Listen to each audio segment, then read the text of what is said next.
ایران کا بادشاہ بہت دنوں سے پریشان تھا۔ یوں تو ہر طرف خوشحالی کا دور تھا، مگر بادشاہ کی پریشانی کی وجہ اس کی اکلوتی بیٹی شہزادی ثنا تھی۔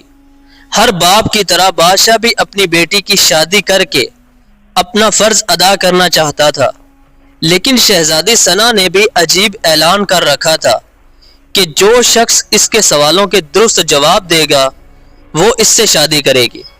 آس پاس کی ریاستوں کے کئی شہزادے آئے مگر ناکام لوٹ گئے۔ اس ملک میں ایک نوجوان طالب علم بھی رہتا تھا، اس کا نام اعظم تھا۔ اس نے اپنے والد سے کہا کہ وہ بھی اپنی قسمت آزمانا چاہتا ہے۔ اعظم کے والد استاد تھے اور کئی برسوں سے لوگوں میں علم کی روشنی بانٹ رہے تھے۔ ملک فارس کا وزیر اعظم، بڑے بڑے درباری اور شہر کے قاضی بھی ان کے شاگرد تھے۔ باپ نے بیٹے کی خواہش دیکھی تو بولے، بیٹا اگر تو ناکام لوٹا تو تیرا کچھ نہیں جائے گا۔ لوگ کیا کہیں گے کہ ایک استاد کا بیٹا ناکام ہو گیا۔ اعظم اپنے باپ سے کہنے لگا، بابا بڑے بڑے شہزادے لوٹ گئے، اگر میں بھی ناکام ہو گیا تو کیا ہوگا؟ یہ تو مقابلہ ہے، جو بھی جیت لے، اور شاید وہ خوش نصیب میں ہی ہوں۔ آخر باپ کو بیٹے کی ضد ماننی پڑی۔ اعظم خوشی خوشی محل کی طرف چل پڑا۔ شہر بھر میں یہ خبر جنگل کی آگ کی طرح پھیل گئی کہ ایک عالم کا بیٹا قسمت آزمانے محل میں چلا آیا ہے۔ مقررہ وقت پر محل لوگوں سے کھچا کھچ بھرتا گیا۔ بادشاہ تخت پر بیٹھا تھا، ملکہ عالیہ بھی محل میں موجود تھیں۔ وزیر، امیر، درباری اور عوام الناس سب دربار میں موجود تھے۔ آخر شہزادی نے اپنا پہلا سوال کر ڈالا۔ اس نے شہادت کی انگلی فضا میں بلند کی۔ اعظم نے کچھ دیر سوچا اور پھر شہادت والی انگلی کے ساتھ والی انگلی بھی فضا میں بلند کی۔ یہ دیکھ کر شہزادی مسکرا اٹھی اور ملکہ عالیہ بولی، شاباش اے نوجوان، تم پہلا مرحلہ کامیابی سے طے کر گئے ہو۔ دوسرے سوال کے لیے شہزادی کرسی سے اٹھی اور ہاتھ میں تلوار لے کر ہوا میں چلانے لگی۔ کچھ دیر بعد وہ دوبارہ اپنی نشست پر آ کر بیٹھ گئی۔ بادشاہ سمیت ہر درباری کی نظر اعظم پر تھی۔ اعظم کھڑا ہوا اور اپنی جیب سے قلم نکال کر فضا میں بلند کر دیا، شاباش اے نوجوان، ہم خوش ہوئے، یہ جواب بھی درست ہے۔ ملکہ عالیہ کی آواز دربار میں ابھری۔ اسی کے ساتھ دربار مبارک ہو کی آواز سے گونج اٹھا۔ دو سوالات کیا تھے اور ان کے جوابات کیا تھے؟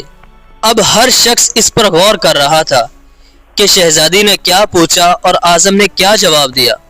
لوگوں کے لیے یہ ایک راز تھا۔ آخر شہزادی نے تیسرا سوال کر ڈالا۔ وہ تیزی سے سیڑھیاں اتری اور تیزی سے سیڑھیاں چڑھ کر دوبارہ اپنی نشست پر بیٹھ گئی۔ یہ بڑا عجیب و غریب سوال تھا۔ ہر طرف خاموشی تھی، لوگوں کی سانسیں رکی ہوئی تھیں۔ اب تو اعظم کے ہاتھ پاؤں ٹھنڈے ہوئے جا رہے تھے۔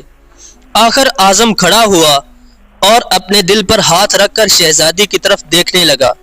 مرحبا مرحبا اے نوجوان، مبارک ہو، شہزادی نے تمہیں پسند کر لیا ہے۔ ملکہ عالیہ کی آواز کے ساتھ ہی شہزادی ثنا شرما کر محل کے اندرونی حصے میں چلی گئی اور محل مبارکباد کی آواز سے گونج اٹھا۔ لوگ خوشی سے جھوم رہے تھے۔ وہ دل ہی دل میں اللہ کا شکر ادا کر رہا تھا جس نے اسے یہ اعزاز بخشا تھا۔ بادشاہ نے اعظم سے پوچھا، اے نوجوان، ملکہ عالیہ کو تو تم نے مطمئن کر دیا، اب یہ بتاؤ کہ تم سے کیا پوچھا گیا تھا اور تم نے کیا جواب دیا؟ اگر تم نے ایک بھی غلط جواب دیا تو تمہاری گردن اڑا دی جائے گی۔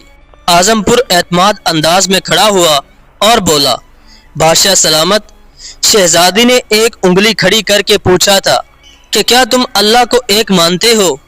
میں نے دو انگلیاں کھڑی کر کے جواب دیا کہ اللہ اور اس کے رسول صلی اللہ علیہ وآلہ وسلم پر میرا ایمان اٹل ہے۔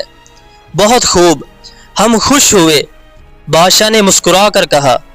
اعظم بولا، اس کے بعد شہزادی نے تلوار چلا کر پوچھا تھا کہ اس سے بڑا کوئی ہتھیار ہے؟ میں نے جواب دیا، ہاں، قلم کا وار تلوار کے وار سے زیادہ کارگر ہوتا ہے۔ ماشاءاللہ نوجوان، تم نے ہمارا دل جیت لیا۔ تم نے ثابت کر دیا کہ جاہ و جلال، دولت و وحشت کی علم کے سامنے کوئی حیثیت نہیں۔ لیکن تیسرا جواب بادشاہ نے حوصلہ افزائی کرتے ہوئے پوچھا۔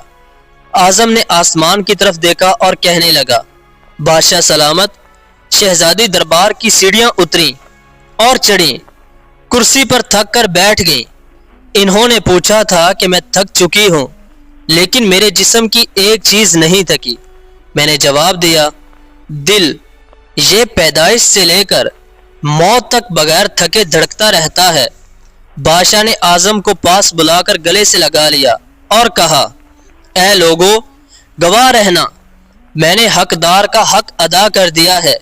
میری بیٹی ایسے شخص کی بیوی بن رہی ہے جس کے پاس علم کی دولت ہے، جسے کوئی چرا نہیں سکتا اور نہ کم کر سکتا ہے۔